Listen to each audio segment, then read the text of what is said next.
Hello guys, কেমন আছেন? আশা করি সবাই ভালো আছেন। স্বাগত জানাচ্ছি বুচির কথা ৩ নম্বর এপিসোডে।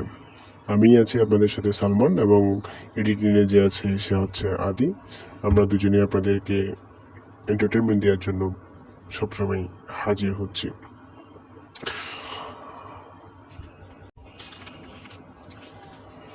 ঘটনা শোনানোর আগে মনে করিয়ে দিই, আমাদের ঘটনা পাঠানোর জন্য ইমেল করুন বুধের কথা 0@gmail.com।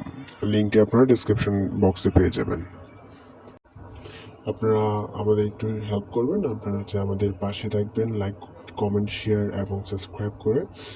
এতে করে আমরা আরও বেশি অনুপ্রাণিত হব আপনাদেরকে সত্যি বুটি ঘটনাগুলো উপহার দেওয়ার জন্য। ঠিক আছে, কথা না বাড়ে আমরা আমাদের প্রথম এপিসোডের দ্বিতীয় পার্টি শুরু করছি। আপনারা যারা প্রথম এপিসোডটি দেখেন নাই তারা প্রথম এপিসোডটা আমরা ডিসক্রিপশন বক্সে লিঙ্ক দিয়ে দেবো, এখান থেকে গিয়ে দেখতে পারেন। প্রথম এপিসোডে লাস্টের পরে আমরা যেটা বলতেছিলাম সেটা হচ্ছে কি যে রাজীবের সাথে তো অনেক কিছু ঘটে গেল। তারপরে দিক দিয়ে তুষারের বাসায় গেছে, তুষারের বাসায় গিয়ে বলতেছে যে তুষার তো রাজীবের সাথে যায়নি। তাহলে কে গেছে রাজীবের সাথে? সেটাই তো প্রশ্ন থেকে যায়, তাই না? আজকে আমরা সেই প্রশ্নের উত্তর দিব, কে গেছিল। আচ্ছা, তো সবাই ওই কথা শুনে তাদের বাসা থেকে চলে আসে, তুষার সহ রাজীবের বাসায় চলে আসে।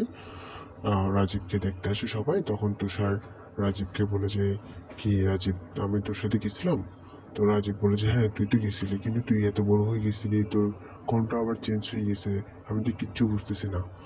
বলছে, না আমি তো তোর সাথে জানি। বলছে, তাহলে কি আমাকে ডাকতে আসছিল? তুই না আমাকে ডাকতে আসছিস, আমার দরজা করানো আসছিলি। তখন আমি বললাম যে তোকে, যে দাঁড়া, বাবা ঘুম থেকে উঠে যাবে, তুই আর নারিস না, আমি এরপরে বের হয়েছি। তারপর তুই বলছিলি যে তোর হঠাৎ হচ্ছে হয়েছিল, ঠান্ডা লেগে গেছিল, যার কারণে তোর কণ্ঠটা চেঞ্জ হয়ে গেছে। কই তোর কণ্ঠটা এখন আবার ঠিক আছে? আমি তো কিছুই বুঝতেছি না। তখন তুষার বলতেছে, তুই এগুলো কি? এরপর তারা দুজনে হতভম্ব হয়ে যায়, একজন অপরজনের দিকে তাকায়, তাকে কেউ কাউকে আর কিছু বলে না। বলতেছে, এরপর শুরু হয় তাদের সাথে ভয়ানক কিছু। হ্যাঁ, তারপর তারা দুজনে এটা নিয়ে ভাবতে থাকে। তারপর তাদের সাথে অনেক কিছু ঘটে যায়, অনেক কিছু বলতে গেলে তাদের সাথে ঘটে হচ্ছে কি, তারা আবার দুজনেই সুস্থ হয়। দুজনে বলতে রাজীবকে সুস্থ করে, তারপরে দুজনে আবার আগের মতো করে চলতে থাকে। কিন্তু রাজীবের কাছে ওই যে তোষা ছেড়ে যে আসছিল, সে একদিন হঠাৎ তার স্বপ্নে চলে আসে এবং তাকে বলে যে, আমি তুষার, ও তুষার না, তুই আমার বন্ধু, তুই রাজীব, রাজীব তুই আমার বন্ধু।